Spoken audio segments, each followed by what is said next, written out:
Welcome to the Grove Podcast, where we feature Evergreen members and their real-life stories of salvation, transformation, struggle, and hope. I'm Joy Gabbert, and today I have my co-host, my husband, Andrew. Hello. Hello. Today we are interviewing our very own senior pastor and his wife, Michael and Diane Gabbert. So welcome to the Grove. Thanks. We're glad to be here. Yeah, we're excited to share your story with our congregation. And I know a lot of people know your story, but there's a lot of people who do not. And today we're going to do our best to take that Evergreen pastor hat off and just be a regular member of our church and tell us your story. And we're going to just go ahead and get out of the way right up front that, yes, we are related. There's a reason we have the same last name. You are Uncle Michael and Aunt Diane to me, although a lot of you have asked how my father is doing. Uncle Michael.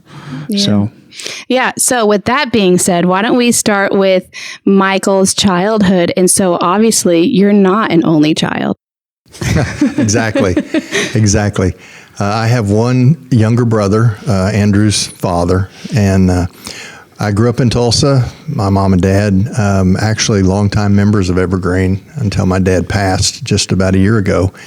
But I grew up in a Christian home, and I was in the nursery, I think, within a week of being born, and was just raised to love the Word of God and to love the church. And it was real easy for me at a young age to come to know Christ and to profess faith. And then as a young teenager to sense a call to ministry. And I was always at church, always in Sunday school, always at Falls Creek every summer, all the things, Vacation Bible School. I mean, I am a Southern Baptist boy to the bone. Yeah. So tell us just a little bit about your time at Sequoia Hills, how you came to Christ, and then that call to ministry. Yeah, I actually was born into a little church in Tulsa called Second Baptist Church. And we went there until I was about 12 years old. The church actually was purchased by the city, and they tore it down in order to build the Broken Arrow Expressway.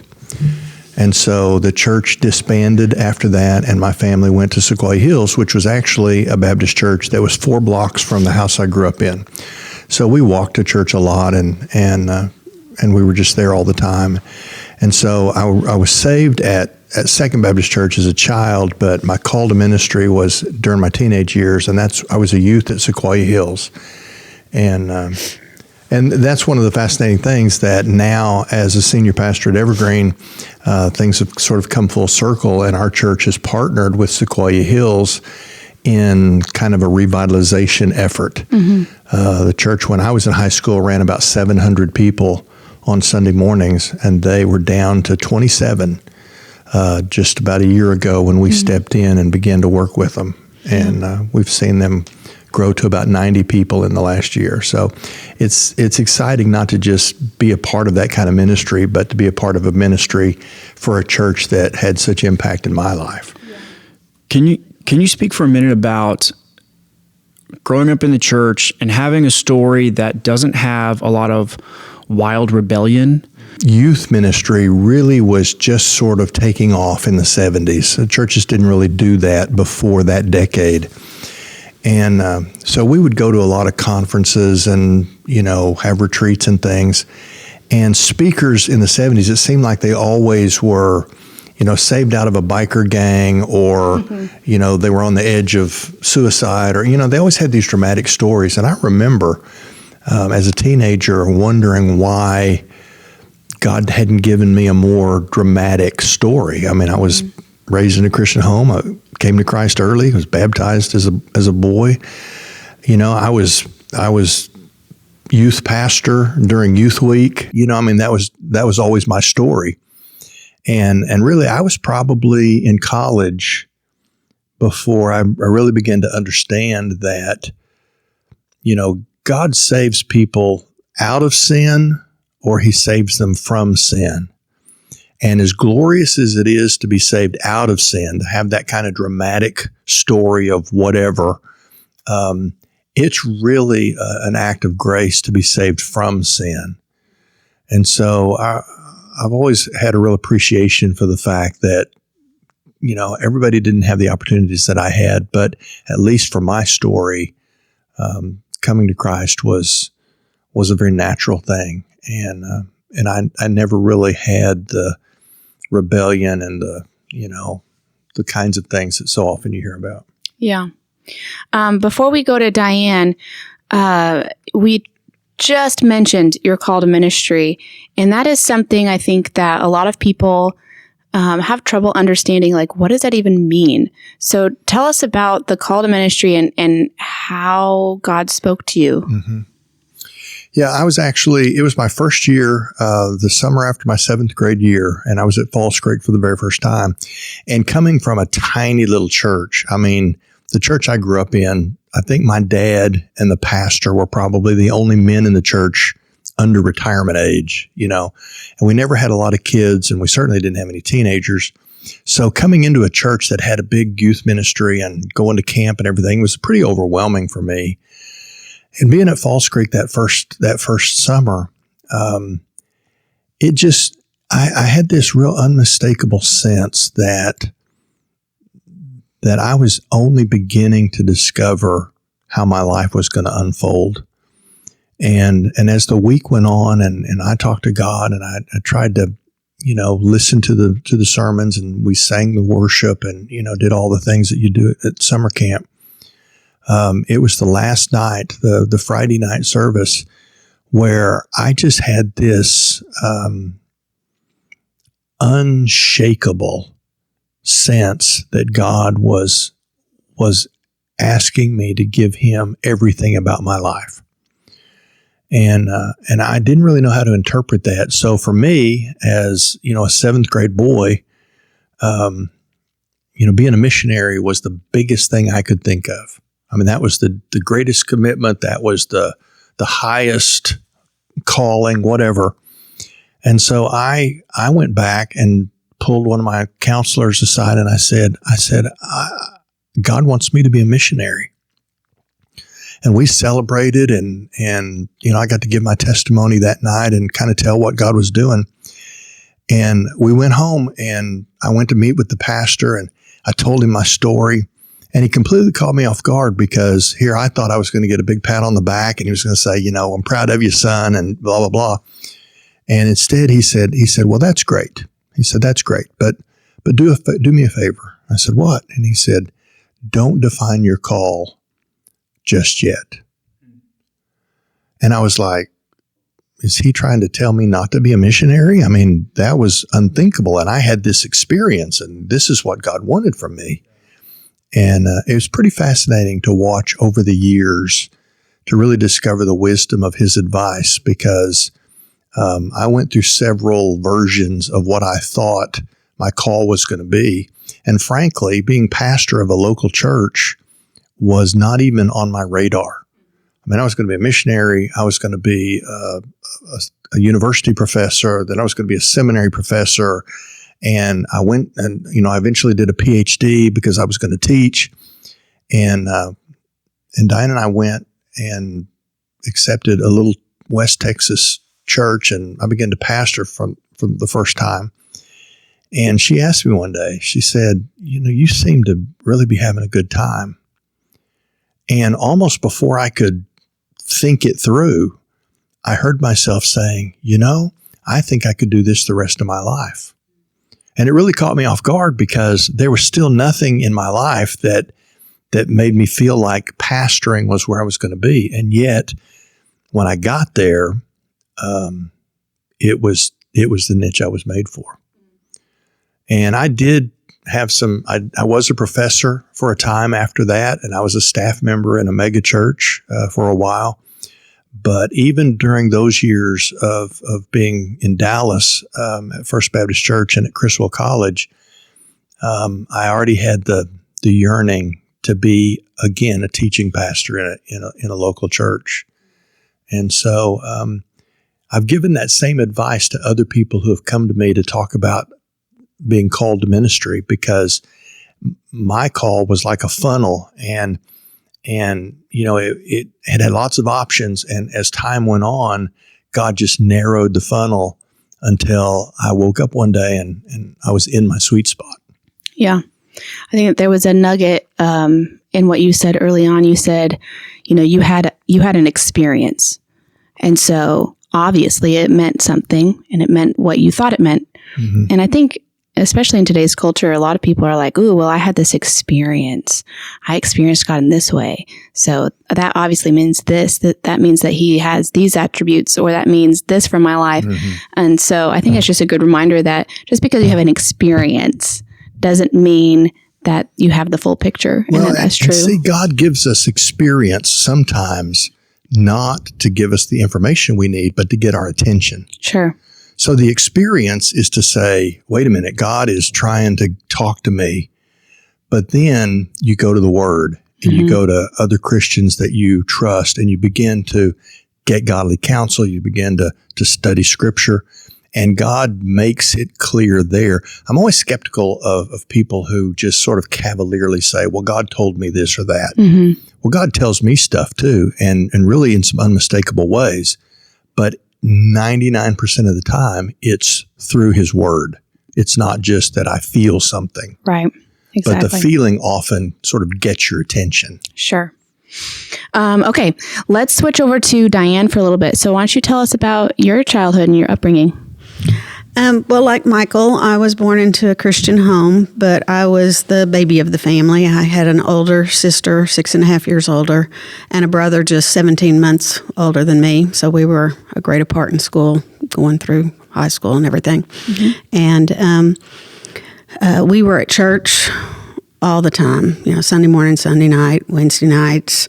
My mom was in the WMU, so I was, like Michael, I was on the cradle roll, and church was a big part of our life, sunbeams and choir and everything. I became a Christian when I was 7. My mom led me to the Lord, and it must have been around Easter time, because I remember we were talking about Jesus dying on the cross, and I think it had been something said at church that day, and we had come home and we were talking, and it just really bothered me that those soldiers had nailed Jesus to the cross, and when my mom explained that he died for my sin, it broke my heart, and so that's when I became a Christian, and it was a couple of years later when our perfect little picture broke apart, and my dad said that they were getting a divorce, and so he left, and he stayed there in town, and I saw him a lot growing up, but my mother had full custody of my brother and sister and me. And my dad remarried, and then they had a little girl. And I was thrilled. I was 13 when she was born, so she was my real life baby doll, and I got to babysit and everything. But the divorce was very hard. That was a life changing event. I mean, it affected a lot, and it affected a lot in relationships, and it affected a lot when Michael and I were going to get married, because if you can tell somebody you love them and then decide later that you don't love them, scary. What do I have here? What's the commitment? Yeah. And so it was hard. It would be years later, as an adult, that my dad would fully explain everything that went into that divorce and help me understand a little bit better. But then, like I said, my brother was just a grade ahead of me in school. And so my sister, being quite a bit older, when she was 9, she felt called to be a missionary. And I think I was a sophomore and my brother a junior in high school when he surrendered to the ministry. And he was a pastor for many years. And so that summer, I remember at church camp, just thinking, okay, are they special? Lord, don't you want me to do anything? And I remember where I was when God was saying, yes, I want you to live your life for me. I want you to, and whatever you do it for my glory and do it for me. I want you to serve me. To be honest, if God had said, you're going to be a pastor's wife or anything, I wasn't ready for that. Yeah. So God kept that little surprise, and which was, the best Sure. thing. Sure. So, okay. And then, so a little bit after that, then your mom got sick. my senior year in high school, we found out that she had a non-Hodgkin's lymphoma, and the doctor said it can go into remission very quickly, but if it comes back, it will go fast. And so that spring of my senior year, it did go into remission. She was doing chemo, and it was a hard spring. And then the summer, and then I went off to college, and it came back pretty quickly after I went off to school. And so my dad called the night before finals in December and said, I'm flying you home tomorrow. I was just at OBU, but everybody was going to take finals. I didn't have a car, so nobody could bring me. And he didn't, even flying home, he didn't know that I would get there in time. And so I flew home the next day, and my mom she lived through Christmas, and then she was back in the hospital in January, and then she died. So, And what year of college was that? that was my sophomore year. I was 18. No. Oh, it's my freshman year. It's my freshman year. Okay. And so then, did you finish that year of college? Did you go back? January at OBU was an I term, and so I missed that one. Back then you were required to do 3 of your 4 years, do an interim. So I missed that first one, and then I went back to school, and but it was not a good semester. To say I was upset with God would be an understatement. And I went to class enough that I think I made all C's and an A in piano. I was just there. Yeah. Did you have any kind of like close friends or a support system that you were able to lean on? I had close friends, but I hadn't even told anybody that my mom had cancer until I had to leave quickly. And I told my roommate. And so when I came back, they didn't know what to say. We're all college kids. And back then, there wasn't the Christian counseling that we have now. And I was involved in a church. I say involved. I went on Sunday mornings and Sunday nights and usually on Wednesday nights, just because that's how I was brought up. But when I went back, I visited around with friends and stuff, but I wasn't plugged in. I didn't have church family. And like I say, at school, I mean, I just didn't talk about it. Yeah.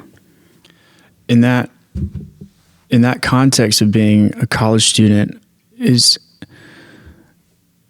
there anything that you wish that your friends had done or said or supported you? Or is there, I mean, like you said, at that age, I remember being that age, I would have had no idea how to come alongside somebody going through that. I mean, do you have anything, maybe words of advice for those who are or who have friends who are going through hard things?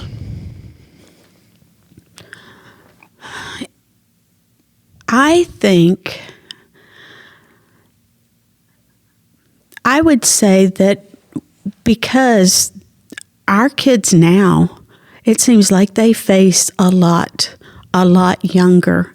And so as parents, maybe we can help our children in how to help their friends. But I mean, like even with the divorce, I didn't talk to anybody. We just didn't talk about it. Things just got stuffed, and you just kept going. And now, these kids in college now, I don't think they need me to tell them.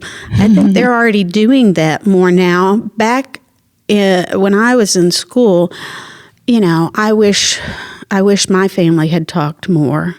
We weren't the best at communication, and And I wish they had said, when you get back to school, reach out to a professor, reach out to a friend, reach out to, I can remember walking on the campus by myself and being upset, but I didn't talk to anybody. Yeah. Okay, so you're at OBU, and this is also when you two meet. So why don't you guys tell us about you meeting? Well, I dated around in college. It was just fun, and it's a small school, so you know everybody. But there was one guy that I had kind of dated more than the others. But over the summer, he lived in California, and I was in Texas, and we didn't. It was long distance to make a phone call. We didn't write. There was nothing, And so that summer, after being upset with God all spring, that summer, my brother and I were both living with my dad for the first time in years. And we were going to church all the time, a college Bible study on Friday nights of all things. And I really got into the Word, and my brother was really helping me a lot just with my walk with the Lord. And I just realized that, nice Christian guy that I'd been dating, he's happily married to a wonderful woman, and they're involved in church and everything, but he wasn't my nice Christian guy. And God just let me know that he wasn't the one that I should keep dating. And so I went back to OBU, just for whatever. Okay, so you're a sophomore now at this point. I'm a sophomore. She's a sophomore. I'm a freshman. I just arrived at OBU. Fresh meat. Fresh meat. I played baseball, and my next door neighbor in the dormitory was also on the baseball team. And I was a freshman, and he was actually a junior, but because of the baseball connection, we got to be friends. And he was telling me one day about this girl that was friends with his girlfriend. And sure enough, we were in the cafeteria, I think, the first time I noticed her. Did he introduce me or did? No, Laura Beth did. Yeah. I was like, who's that girl? That's the girl I was telling you about.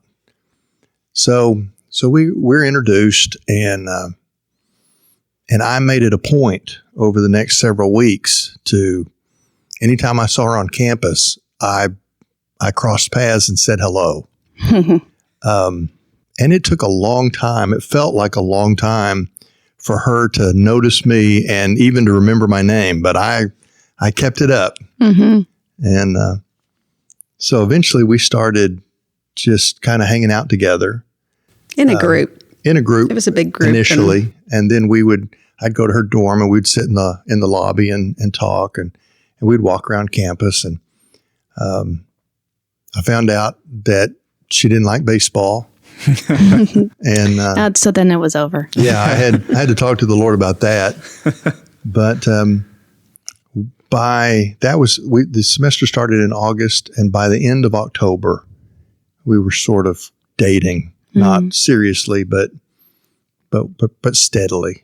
And I had already applied to Baylor, where my brother was, and I was going to transfer because I just needed to be closer to family. Yeah.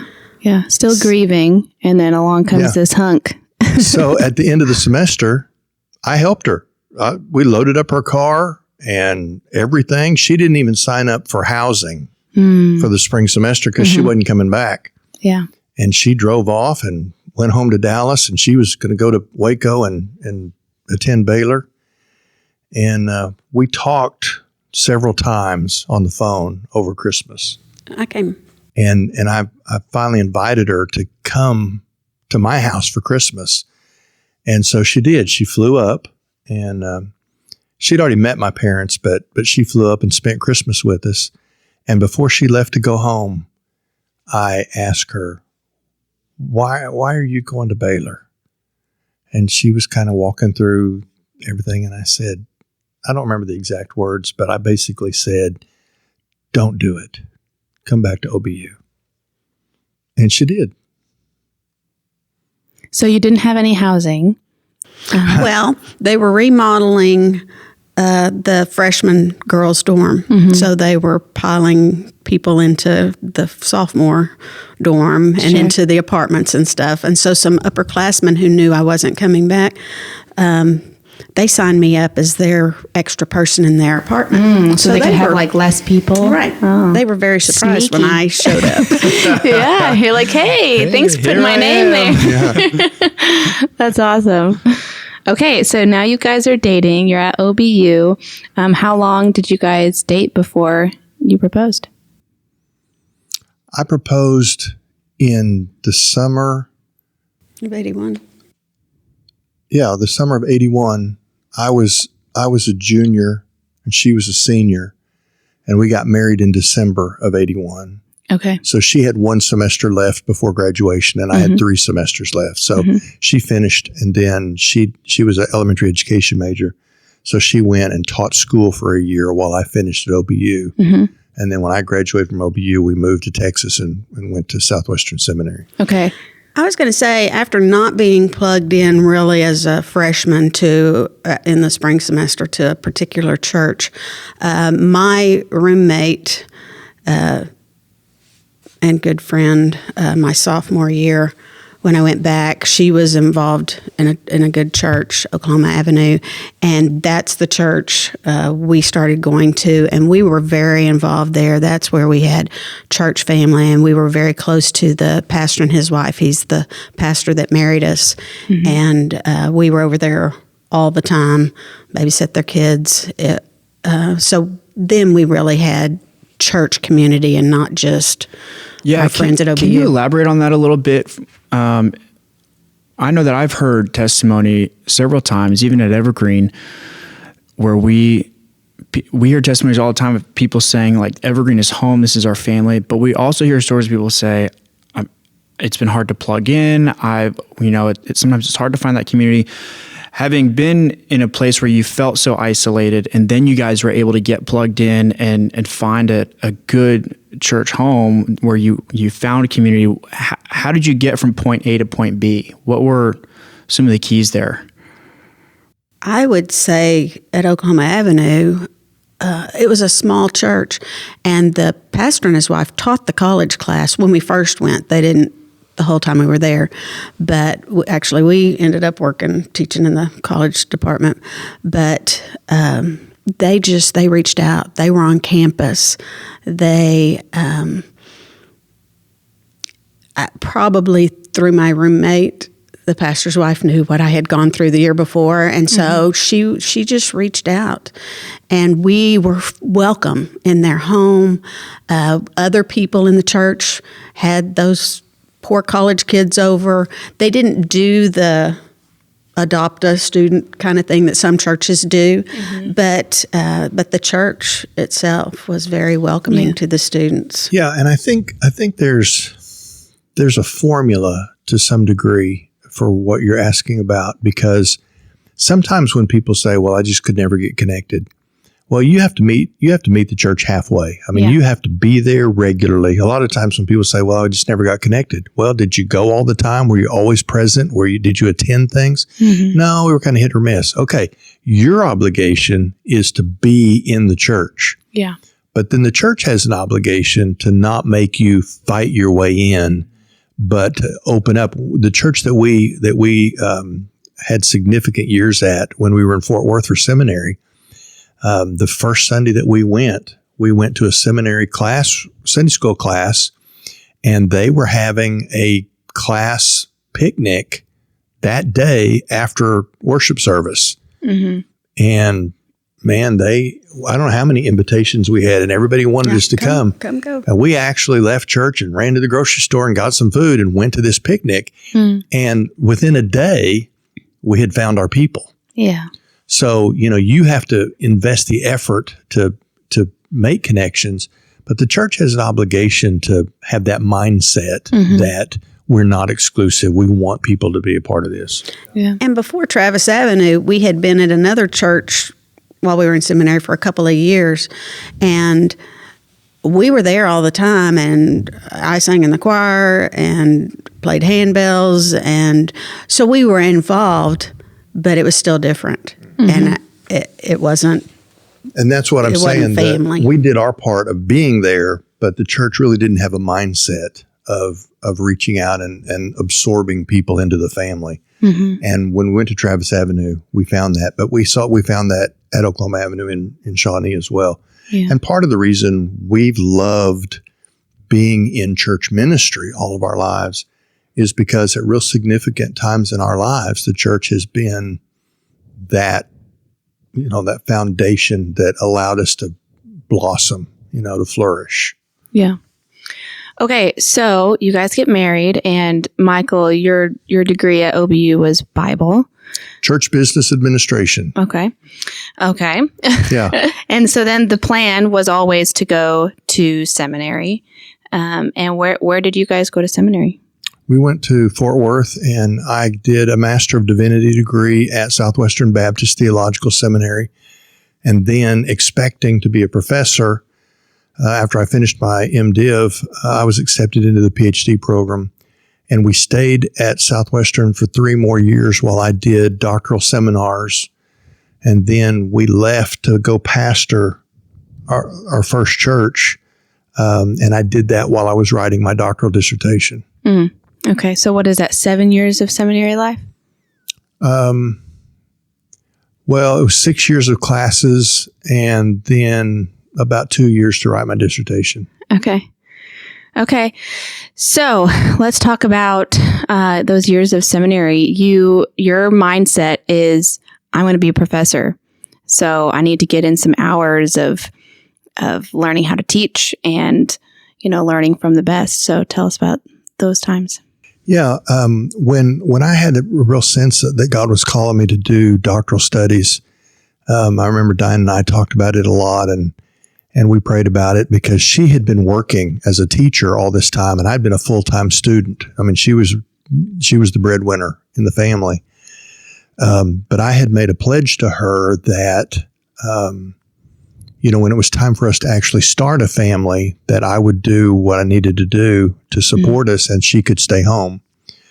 So the PhD program was going to clearly go longer than that. And so we had to make some commitments about how we were going to proceed.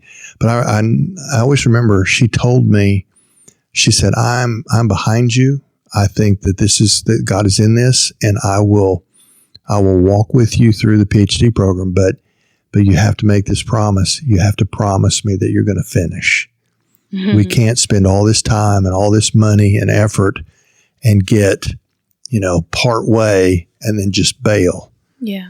And so that was a great moment for me, because I knew going in that whatever I had to do to make a living, whatever I had to do to accommodate my studies, she was with me, but I couldn't drop the ball. I had to finish. And so we were talking one day, and I was wrapping up my seminars, and I was about to start my dissertation, and I said, if I'm going to be a seminary professor, I probably need some pastoral experience. Sure. Just to have credibility to teach young preacher boys. And so we prayed about it and decided to look for a church to pastor. And frankly, looking back, I've always said I kind of had a mercenary motive my first time, because I didn't have a real strong calling to be a pastor, but I needed that on my resume, I thought. Yeah.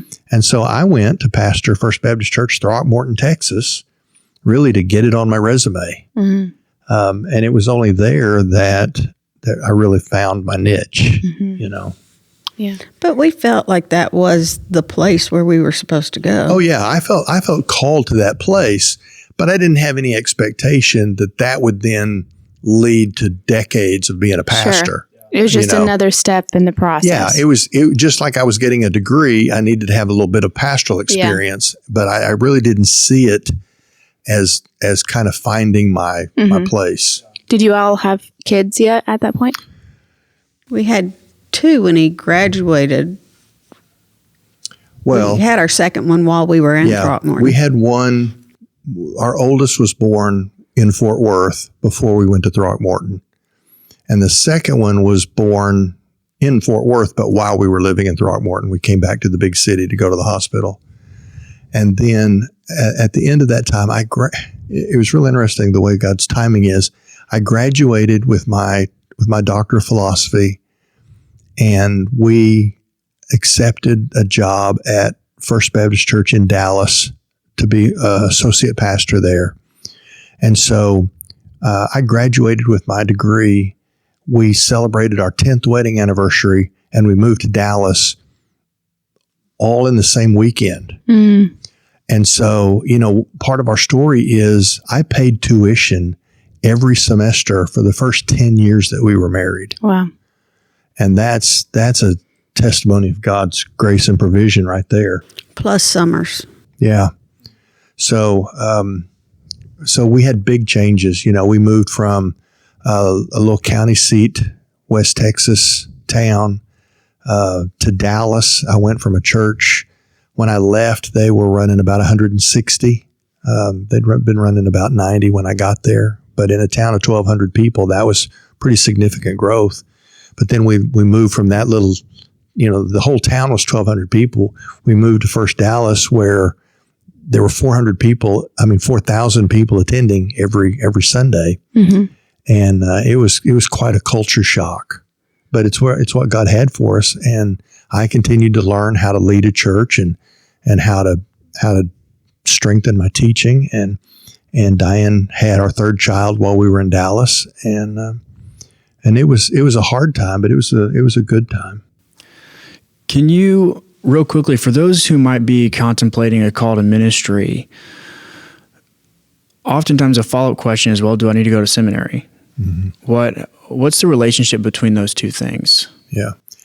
Well, here at Evergreen, we have a lot of our young pastors, and part of my story was I was highly educated. Obviously, I had a bachelor's degree, then I had a full Master of Divinity, which is an expansive master's degree. My Master's of Divinity is 93 hours. Mm-hmm. That's almost as long as a bachelor's degree. And then I had a PhD on top of that. And yet we moved to Throckmorton on a Saturday, and I preached that Sunday morning and Sunday night. And then I went into my brand new office and sat down at my brand new desk on Monday morning and realized that for all of my education, I had no idea what to do next. Yeah. I had no idea how to pastor a church. And so what I've told our pastors is, I loved the on-campus experience, but for all of my book learning, I didn't learn how to do church life. I didn't learn how to pastor. And so what we've done here is I tell them they need the content that seminary gives you. You need to read the books, and you need to learn theology, and you need to, you need that content. But what they lose in not having the on-campus experience is more than made up by doing their seminary in the context of a real church, doing ministry with real people. Yeah. So when people say, should I go to seminary? I always kind of hedge. I say, you need the content of seminary, but whether you go to seminary or do it from a distance, that wasn't even an option in my day, but it is now. And I think it's actually a great way to do it, is to put yourself in the real world of an actual local church and just learn how to work with people and how to do pastor kinds of things, mm-hmm. while supplementing your learning with all the right reading and all the lectures and everything that you get from seminary. One of the things I think is really good here at Evergreen is all the young guys that have come on, and I think y'all are at various places in your education, and even if you finished, you're still reading and stuff. And you guys have community there where you might not have a classroom setting. Y'all get together and you can talk through the theology, and I know the theology circle, but even outside of that. So you guys have that. It might be a little harder for somebody out on their own. Yeah, with what we call it theology circle, but it sort of substitutes for what you lose by not being in a campus environment. But it's a community of co-learners, alongside each other. Yeah, I had a professor who always said theology is best done in community. Right. So interact with others, and so having people to talk about it, especially in a real world context, like what you're talking about, is really valuable. Speaking of like learning how to be a pastor, and you got to that first church and you were like, I don't have anything. I don't know what I'm doing. Tell us a little bit about what was expected of the pastor's wife at the first church. It wasn't that so much that the church expected. Here we go. But Michael was learning how to do this. And so when he needed something filled, a spot was open, Support. he would turn to me. Mm-hmm. They needed somebody to work with the children in whatever area. Well, my wife can do that. Or, they need somebody to teach the young marrieds Sunday school class. Well, my wife can do that. Or, somebody to play the piano on Wednesday night. My wife can do that. And so it was hard. I grew up at First Baptist Dallas, and I don't think I ever had a conversation with Mrs. Griswold. And while we were in college with our college pastor's wife, she was a great example of being a pastor's wife. But we didn't go to seminary. He went to seminary, mm-hmm. and I felt very inadequate. And so part of it was me thinking, I'm not qualified for this. Part of it was having a lot of things put on me that I really didn't feel comfortable with. I was going to say, outside your comfort zone. Yes. And so, but, after doing all that, it was a stretching time, and it was kind of teaching me the difference between being a pastor's wife and the pastor's wife. Mm. Because I'm the pastor's wife because I'm married to him. But as a pastor's wife, it's not that I have to do more in the church, but there's a calling there. Mm-hmm. And I don't have the option of messing up because, if Satan could get to the head and chop that off, not that we're the head of the church, but what I mean, as the under shepherd, a pastor's wife has to be there to support and has to be part of the ministry. And, I don't want to get up and preach, but being there and being supportive and making sure things are going okay at home so that that he can do that he can do what he does, mm-hmm. and being involved in the church, loving the people. But that first church, one of the things that it taught us was it really shaped my approach. And now, we have a big church and we have this extensive staff, but I make it clear when I hire a new person onto our team that I'm not hiring two for the price of one.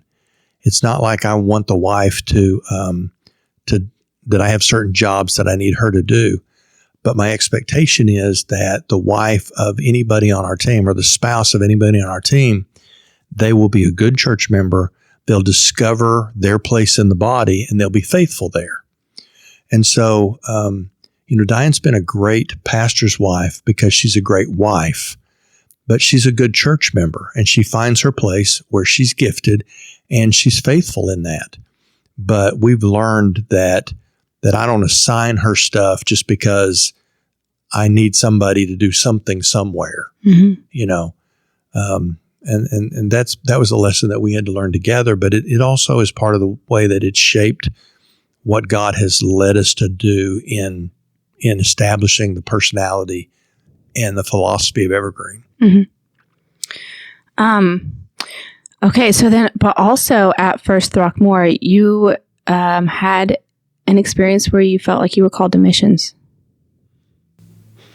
We went to Glorietta. That was our vacation, is to get to go to Glorietta Conference Center, and we took the kids, and it was a great week, and we felt, well, Michael had received a call from the the pastor at Travis Avenue had gone to First Dallas and wanted Michael to come be associate pastor. And so, and we, like I said, that was my home church growing up, and neither one of us really wanted to do that.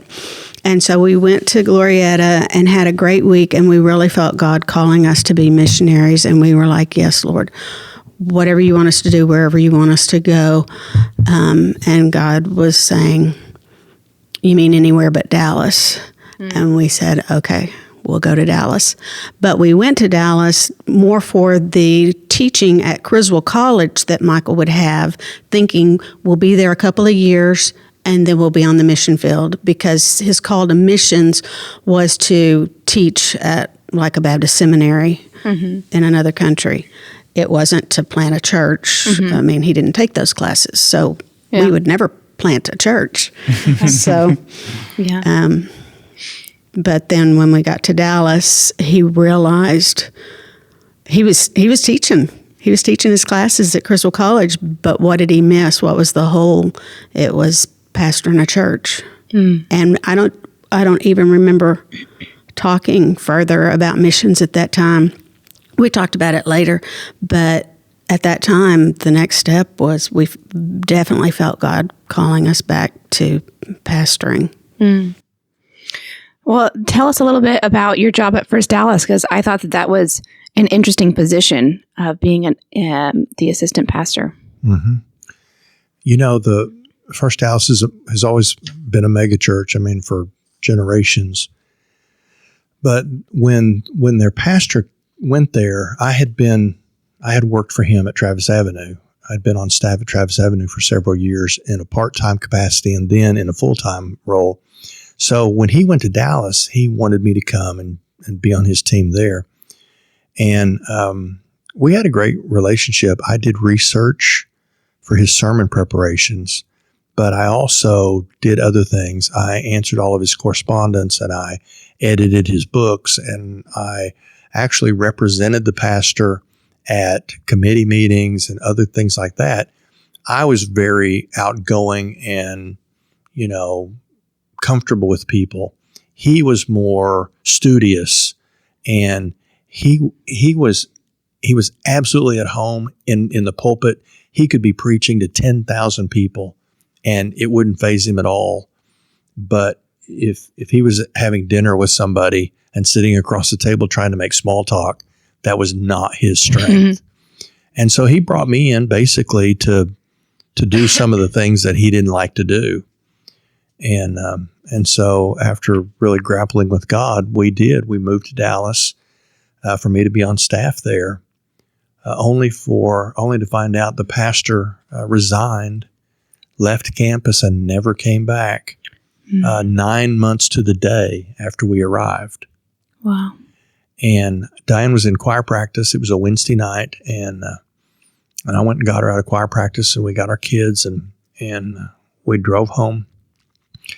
And I don't know if we stayed up all night, but we stayed up a good portion of the night just asking God, what are we going to do? I mean, how do we respond to this? And it was about 7 o'clock the next morning that our phone rang, and it was the chairman of deacons. And he called. He said, I've already had breakfast this morning with the deacon leadership, and we need to know what your plans are. And remember, I'm like 32 years old at this point. I'm in over my head.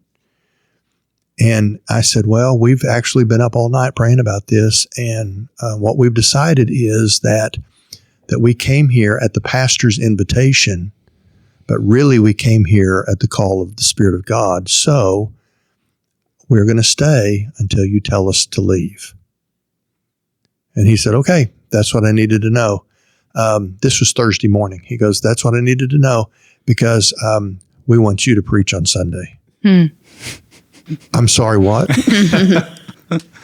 And it was a tremendous lesson about the sufficiency of God, because here I was faced with a church that had had two pastors in over 90 years. Wow. They had George W. Truett for 44 years and then W.A. Criswell for about 50 years. And now they'd lost this pastor.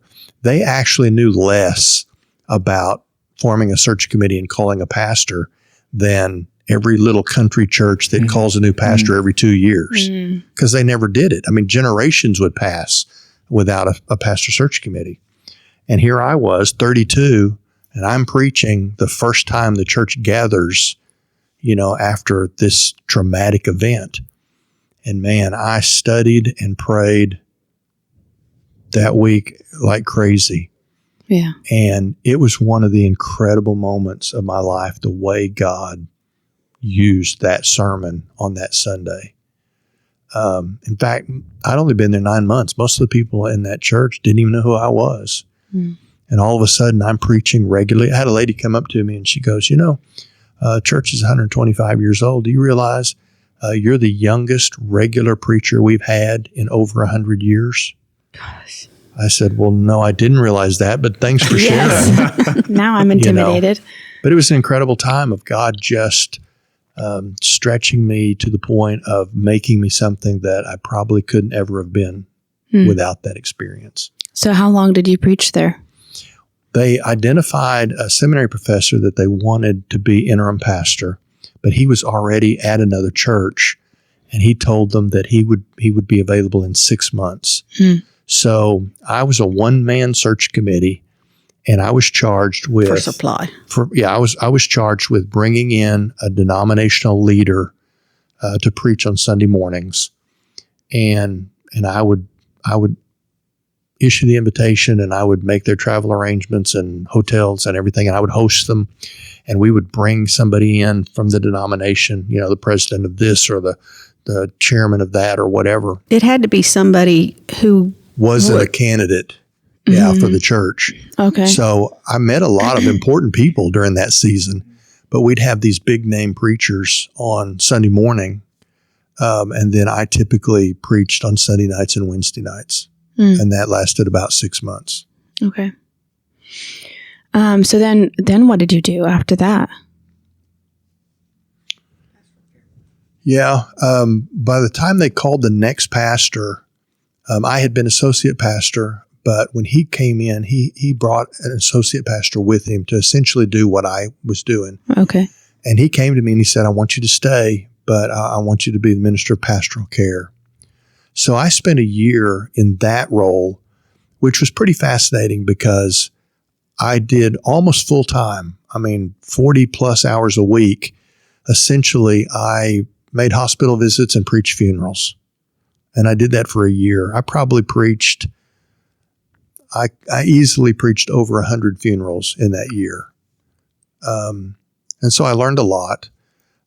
But the longer I was there, the more I yearned to be a teaching pastor again.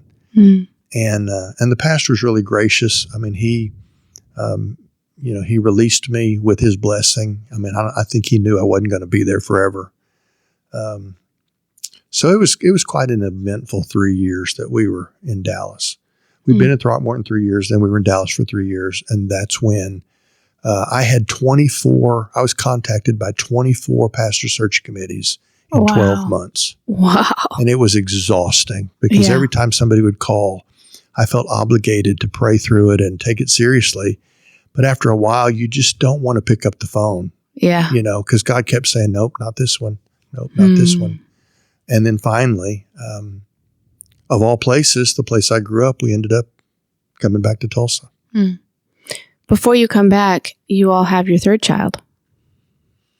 Yeah. I was going to say, even though First Dallas is such a big church, we found community there. And Michael started teaching a Sunday school class that ran... About 120. Oh, I thought it was more than that. And they took care of us. And yeah, I was very sick with Megan, got hit by a car. Like I was standing and got hit by a car while I was pregnant, and they took care of us.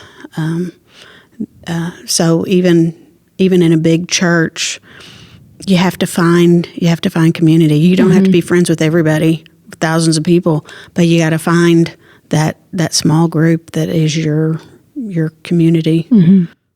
Yeah. Now, while you were there, some things had happened that you guys were able to watch as an outsider about the importance of prioritizing your family. How did seeing that affect you guys? First, Dallas, Michael would leave early in the morning, and a lot of times he didn't get home till after the kids were in bed. Part of that was just the commute. We lived out in the suburbs, and he worked downtown, and many times he was past downtown to visit hospitals and stuff by the time he's coming home. And we just, we'd been told since seminary, your first ministry is to your family. You can't give everything to the church and have the leftovers for your family. Yeah, one of the dangers of a really large church, and one of the things that we've really tried to protect as Evergreen has grown, one of the dangers of a really large church is the pastor can work 80 hours a week and still not be finished. And one of the questions that I ask my staff, I'm sure I've asked you, one of the questions that I live by is the question, how did Jesus know when his day was finished? Because even for Jesus, there was always somebody else to heal. There was always somebody else that wanted to have a conversation. There was always another lesson to teach. And yet Jesus knew how to wrap up the day. And I've lived with that, and I ask myself a lot, Lord, help me know when what you have for me today is done. My to-do list is never complete. I mean, it's been rolling over every day for 30 years. but you have to learn when the day is complete. And that's one of the things we learned at First Dallas was that's a church that will eat up your family because they had not been trained to have boundaries in the pastor's life. The pastor was just always available night and day. And church and families can't survive in that context. I remember that. His secretary handed him, the pastor, a card, and it had the times and where he was supposed to be and what he was supposed to do that day. Wow. Yeah. That's too much. Okay. So you said that you all were called back to Tulsa, and this is in 94. So what church did you guys get called to? A sister church? Yeah. We came to Tulsa to pastor another Southern Baptist church, and it was a good experience. We were there. I was there 5 years and 2 weeks, so just past my 5th anniversary. But God was doing some incredible things that really started in seminary, teaching me what a biblical church looked like. And I early on, between what I learned in seminary and being at a First Baptist church in West Texas and then being at First Dallas, I really became convinced that most churches in our generation have unbiblical structures. A lot of them have unbiblical leadership. And then we sit around and wring our hands because we can't figure out why we're not getting biblical results. And so when I came to Tulsa, I had a real conviction about how to lead the church to be explicitly biblical in the way we made decisions and the way we functioned. My mistake was thinking that I could take a church with decades of history and transition it to a more biblical style. And I ran into some real opposition in that process that eventually made it necessary for me to move on. But the gift that God gave us was then to come to Evergreen and start a church from scratch. And without all of the baggage of decades behind us, we were able to say, okay, we're going to peel back all of the traditional expectations, and we're going to do this according to the New Testament blueprint. And, 25 years later, I think God has blessed that. Because traditional and conservative are not synonymous. Yeah. People think conservative means that we do things the same way that we've always done them. Well, but conservative actually means when we discover what the Bible has to say about something, we adjust our lives and our church so that we always line up with the Bible. Mm-hmm. And sometimes that requires change. Mm-hmm. So we've been willing to figure out church as we've gone along. And honestly, I think God has just honored that. Yeah. So the time at this sister church, you ran into some opposition. You guys had the mindset that you wanted to plant a church, and there was opposition with that. Yeah, we had limited space. We had limited acreage. The church grew quite a bit. It grew from about 350 when we got there to about 650 5 years later. Which was pretty significant, but that growth really exhausted all of our space, and we had to do something. So we spent about 2 years looking at how to spin off a daughter congregation and leave a church in that location that could be pastored by somebody else. And I was going to go with, kind of the pioneers to go out and start something new. And really, I think there were some old line leaders that didn't really think that was going to ever get off the ground. Mm-hmm. And as we got closer to being able to pull the trigger on it, they finally came to me and said, "No, we don't want to give up the membership, and we don't want to pay the money. We're not going to do this." Mm-hmm. And by that point, that was what was getting me out of bed in the morning. Yeah. And so, there were lots of different elements involved in that, but eventually God gave me permission to resign and go out and start a church, for which I was utterly unprepared, except for the conviction that God was telling me to do it. Mm-hmm.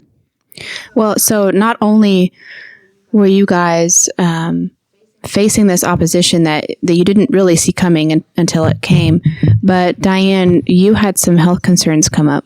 Yes, in August of 99, I was diagnosed with breast cancer.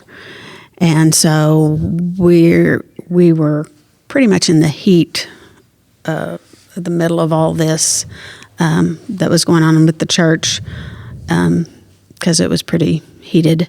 And then I felt like God kind of took me where I couldn't really support Michael, because I was facing surgery and treatment, and we did all that in Texas. And so, Michael was kind of battling all the other stuff on his own. Mm-hmm. How old were your children at this time? Megan was 5. Taylor had just turned 9, and Julie turned 12 that summer. Mm. So, yeah, my first thought was, I'll die like my mom did, and Megan won't remember me because she's only 5. And so, but when we went and met with the surgeon, they were like, "We can get this, stage 1. And, you can do lumpectomy and radiation." And so we chose that, and then they did another a mammogram and said, "No, that's not an option." And so then it was, but if you just do a mastectomy, then you don't have to do anything else. So we did that and did all the surgery, did plastic surgery at the same time, or reconstructive surgery, and then they came back with pathology saying that it was a very aggressive cancer, and so I would have to do chemo. And that's what sent me into depression after watching my mom go through that and then die. I had said, I'll never do chemo, but I had 3 kids and a husband, and so I didn't, that wasn't an option. So I really went into depression then. And the day I started chemo, a month to the day after surgery, and then that was on a Friday, and on Sunday is when Michael stood up and resigned the church. And so we could get, actually with the same company, we could get insurance, but who's going to insure you in the middle of treatment and pay for all that? And so, plus we had all these other previous medical bills that were still on us. even after insurance would pay. And we had a phone call one time. I was on the line, and then somebody else with the church, with Evergreen, that was helping me ask the questions. She couldn't ask the questions, but she'd tell me what to ask, and then the insurance company would answer, and I would ask about a bill, and they'd say, paid in full. And I would ask about the next bill, and they would say, paid in full. And we wiped out $48,000 in one phone call. without ever really to this day knowing how that happened. I mean, we don't know how it was paid or how it was written off. We just know that we went into that phone call facing bankruptcy. And I mean, because remember, this is 1999. $48,000 in 1999 has got to be like $200,000 today. Mm-hmm. And God just wiped it out, and we just were stunned. And we didn't question it. No. Yeah. So that's amazing. But tell us how the church you were diagnosed with cancer while you were at this sister church, right? And there was stuff going on. Did they come alongside you guys at all in the midst of the church fighting, but then you're battling cancer? You know, we had talked when we first got the diagnosis, and we said it, and then somebody else said it to Michael that, this will probably bring the church together. And it really didn't. They took advantage of that weakness that we were going through. And so, there were people in the church, yes, that reached out to us, but like the church never prayed over us, never. It got ugly. Yeah. Now, you resign in the middle of this cancer battle. Why did you decide that was the right timing when you still had all these bills coming in, and there were so many unknowns with her health? For some, it may seem like the wrong choice to leave your job in the middle of such a dramatic health crisis. Well, the thing you need to understand is any storm that you go through, you never know when you break out on the other side. And I remember the night everybody in our house was in bed. Diane was asleep. All the kids were asleep. And I was in the living room by myself. It's about 2:00 in the morning. And I'm reading the Bible. And I'm just crying out to God because I don't know what to do and I don't know how to do it. And this is before I resigned. And God just met me in His Word. I was actually in the 29th chapter of Jeremiah, and God just met me. And that night I had this unmistakable conviction out of His Word that He was giving me permission to resign. And there was such immediate relief because of all the pressure I was under that my first thought was, awesome, great, I'm in. And it was only later that you then say, oh, wait a minute. Is this a smart thing to do? Well, we've got medical bills and insurance. And all of a sudden you let the cares of the world begin to crowd out. And God was just real faithful to come back to me and say, you remember when we talked and I said, do this? Do you think that I didn't have everything else taken into account? Mm-hmm. And so, I told Diane and we talked and prayed. And this is one of the moments that, she talked about being a great wife to a pastor. For her to say, let's do it. I mean, God is in this. We don't know how it's going to unfold, but we just take the next step.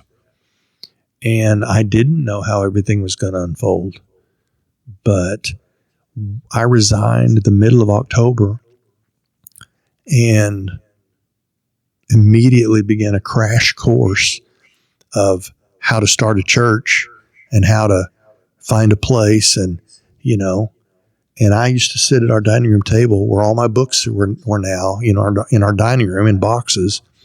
And I would go for hours on end just trying to answer questions. How did the New Testament church make decisions? How did they select leadership? How were they structured? How did they do ministry? And I would just read the, Acts and 1st and 2nd Timothy and Titus. And I would just try and search the New Testament for how the church should operate. And I resigned the middle of October, and our first Sunday at Evergreen was the first Sunday of December. So 6 or 7 weeks, and we're off and running. Mm-hmm. And it was a remarkable process of God making me look smarter than I really was, but he was in it. And there were people that had encouraged me and wanted to be in on that and came along to be a part of the process. But I look back on it and I think, at that point I was 37, and I had well-established, business people with gray hair and a lifetime of experience willing to follow a 37-year-old pastor sort of out into the wilderness. And God just assembled all of the right people to do what needed to be done. And the whole thing was on faith because, I was accused later of having this whole plan that I had developed while I was being paid by another church. There wasn't one. God just, in short order, just made it happen. And it was really nothing short of miraculous to be a part of. Yeah. I was going to say that we didn't go through this storm by ourselves. We had a lot of support.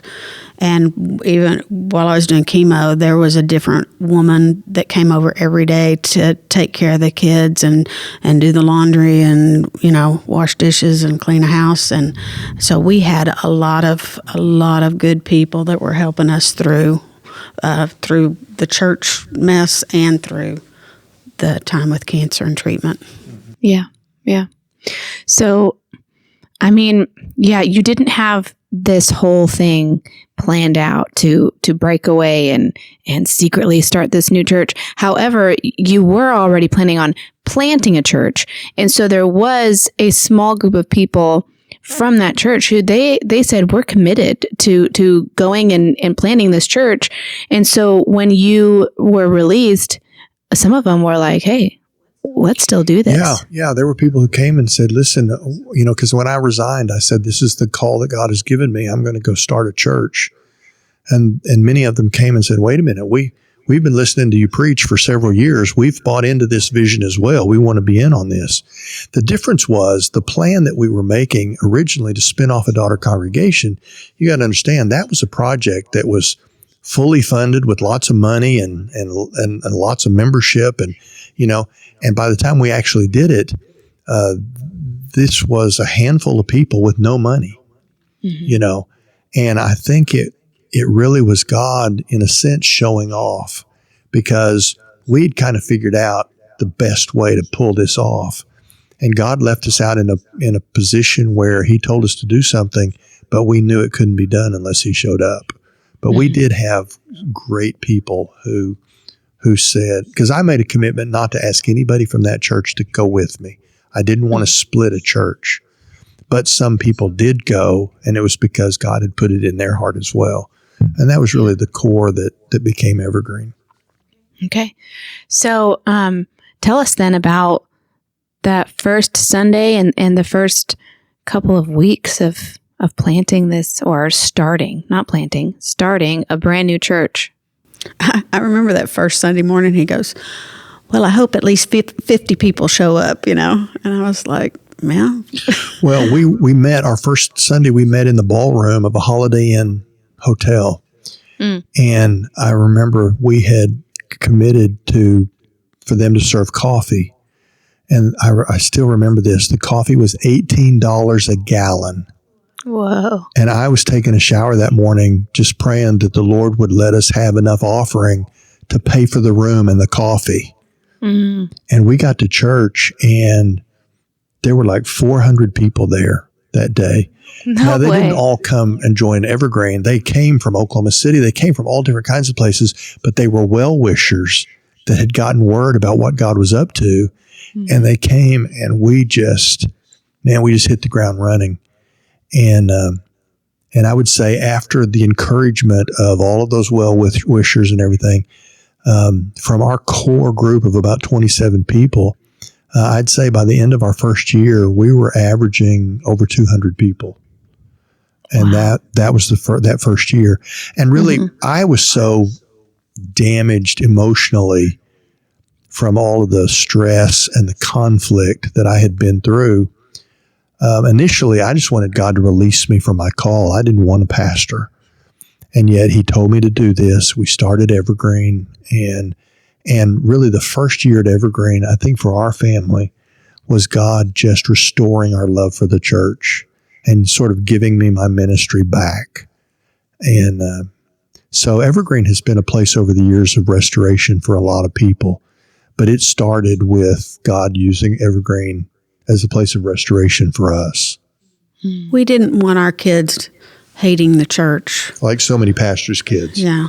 So that was a big concern, and we prayed a lot about that. And Julie was old enough for us to talk through some things and to bring her along.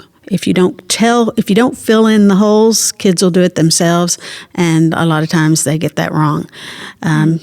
Taylor and Megan were still young. All of a sudden, we're at a different place. They didn't know what was going on, but they just went with it. And so Julie was the one that we really had to talk to. But God healed all of us. Mm-hmm. I remember early on, the pastors that came with Michael had been at the previous church, not necessarily as pastors, but one person we had come just be part-time worship pastor and had not been at the previous church. And he was listening to the guys, and they're all talking about what had happened and everything. And we were still hurting, so we went over it a lot in our own conversations in our own minds. And he said, guys, if you keep looking in the rearview mirror, you're going to crash. Mm-hmm. Look ahead at what God's doing and what he's going to do. Mm-hmm. Yeah, and it changed our attitudes, And when we began to pray, I didn't want to be 5 years down the road and Evergreen to still be a core of people from that church. I didn't want us to have that identity. So we almost immediately began to pray that God would give Evergreen its own identity. And he was real faithful to do that because really within a couple of years, the core that had come from the previous church was far outnumbered by people who had come to Evergreen, and they only knew it as Evergreen. They didn't have any baggage. And so we never really had to suffer with dragging a lot of hurt along with us. God allowed us to figure out how to lay it down and just move forward. Mm-hmm. Something that in a previous episode we had the Kaufmans on, and they came on fairly quickly in the beginnings of Evergreen getting started. Something that she said that was the culture of Evergreen, and I'd love to hear your perspective, was prayer and getting started and just having all kinds of prayer meetings together, and that really brought the congregation together. Mm-hmm. Yeah, because we were in a hotel, we only had access to the space that we rented. So we had it from like 10 to noon, one day a week. And in order to create community, what we did was we had Tuesday night prayer meetings, but then we had other more spontaneous prayer meetings, and they were all in homes. And people would show up, and, a lot of times churches are like, well, we don't want to have a prayer meeting because nobody ever comes. Well, that wasn't our experience. I mean, we would have people sitting on every chair and every couch and on the floor. I mean, houses would literally overflow with people, and we would because we just were starving to be together with God's people, and we would pray. And we did that for months And even today, there are, that was 25 years ago, but there are people who have been here for those 25 years, and they'll say, one of my favorite memories about Evergreen were those in-home prayer meetings before we ever had a place, to do church. And it was just real sweet because God bonded us together, and he bonded us around something new. Our bond wasn't we had come from the same place. Our bond was we were going to the same place. And that's a radically different idea. Mm-hmm. Something about ministry life, and I would assume that starting a church, this would kind of exasperate this, but you kind of live in a fishbowl. People watch you, people look at you. So tell me about that. I think all of us need to live in a fishbowl because God wants to hold up Christians and say, yeah, they're going through a storm, but God's going to see them through. Job's life, we all live Job's life. We all have trouble, we go through things.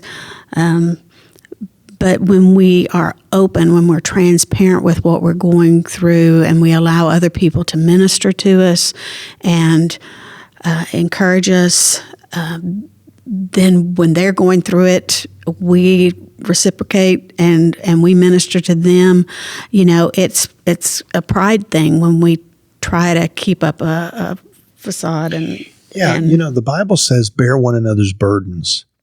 And yet, if you've grown up in this part of the country, we have this excessively polite culture, which says, I don't want to be a burden to anybody. That's actually the exact opposite of what the Bible says, is that we revel in being able to help carry each other's burdens, because I'm going to help you today because you're carrying something you can't carry on your own. But guess what? Down the road a little ways, I'm going to be carrying something I can't carry, and I'm going to need you to come alongside. And that's what the church is meant to be. Both of our girls have suffered depression and anxiety. Our oldest daughter has a bipolar diagnosis, and we've been able to help so many people because we shared that. They know that they can contact us. I get phone calls. It's about the person or somebody they know, a family member.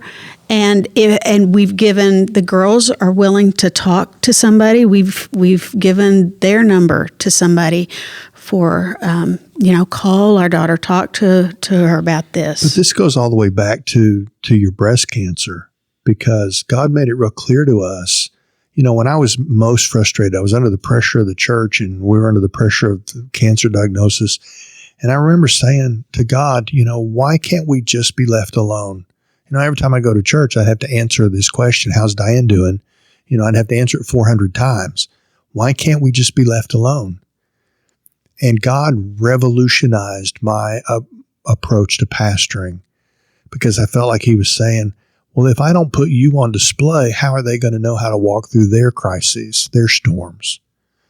And that's when we figured out that to be on display is a privilege, And it really made me a different kind of pastor. Well, and it really changed me because I've shared before, I didn't talk about things. When we got the diagnosis, Michael said, what'd I do? And I said, yeah, you got to call, get it on the prayer list. We need prayer. And so it was setting aside that, this is about me. I'll deal with it. I don't want anybody to know. But it would have been hard to keep a secret. But, God was really working on me about opening up and sharing when you're hurting. And, but it's pride that keeps us from. Yeah. So Evergreen now, today, it's been around for what, 25 years? 25 years this December. Yeah. And it's grown a lot. What's our latest? We're close. We're approaching 1,400 average attendance on Sundays. Yeah, that's incredible. So starting from just 20-something people and to that, I mean, we could do a whole other podcast on the life of Evergreen, but we won't. Okay, so as we wrap up, you could speak on a lot of things that you guys have been through.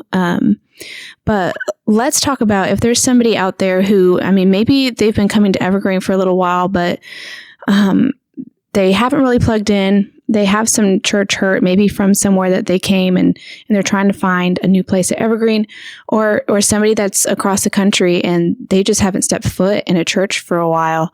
What is it that you would want to say to them? Well, this is a message that I try and share everywhere I go because really throughout our entire story, from coming to Christ as children to, college and seminary and everything else, God has put us in community in ways that have dramatically shaped who we are as human beings. And I run into so many people that have been in abusive churches or there's been some sort of hurt and they've just given up. They just, I love Jesus, but I don't like the church. Well, I always try and be sensitive to who I'm talking to, because sometimes I'm talking to somebody that's just too lazy to go to church. And I say, you don't have the right to tell Jesus you love him, but you don't like his bride. I mean, that's not how that works. But sometimes it's people that have actual hurt and they've been treated poorly, in some horrible situation. And I just try and help them understand that, the church can do real damage, but that's a particular church. That's not the church universal. You go to a restaurant and you have a terrible meal and you have terrible service. It's okay to get up and walk out and say, I'm never going back to that restaurant again. But you don't stop eating. And I think that's a significant lesson, because there are people who have been hurt by the church. And I'm like, what that church did to you is not okay. And you don't have to go back to that church. But don't give up on the church in general, because the church is the way God shapes us. He makes us to be something that we could never be on our own. And this American ideal of rugged individualism that says, it's just me and Jesus. No, it's you and the people of Jesus. That's the key. And so if there's anybody out there that's not a part of a church, or they've been hurt, or they're bitter, I would say, you've got to lay that hurt down, and then you have to go risk being in a church. I talked to a couple one time that visited Evergreen, and they'd been here several times, and I just said one day, I said, so are you meeting some people? Are you making connections? And she just burst into tears. And I was like, okay, I've stepped into something here that I don't know about. And I looked at the husband, and he said, we were really, really damaged by our pastor in our last church. And we had to leave, and we're just really reluctant to make new friends and try and open ourselves up to another church. And she's just bawling. And I got right in her face. I said, okay, look at me. Look at me. I am not that pastor. And this is not that church. And I just encouraged her to let the Holy Spirit just heal them. And sure enough, 4 or 5 months down the road, I see them, husband and wife, they're both serving. They're in Evergreen. And that story of restoration that God did with us was repeated again. And I've seen it repeated again and again and again. So the key is not to give up church. The key is to give up unhealthy churches and find a place where you can have community and be a part of the people of God. I never get tired of communicating that message, because you can't succeed in the Christian life on your own. It's just not designed to be done that way. We need each other. And Evergreen is a great gift to us. And even 25 years later, my enthusiasm for what I do as a pastor it still peaks every time I step up into the pulpit. I love these people. I love the Word of God. I love this church. And it is outside my family, it's the greatest privilege of anything I've ever been able to do. And I want other people to capture that love of the church.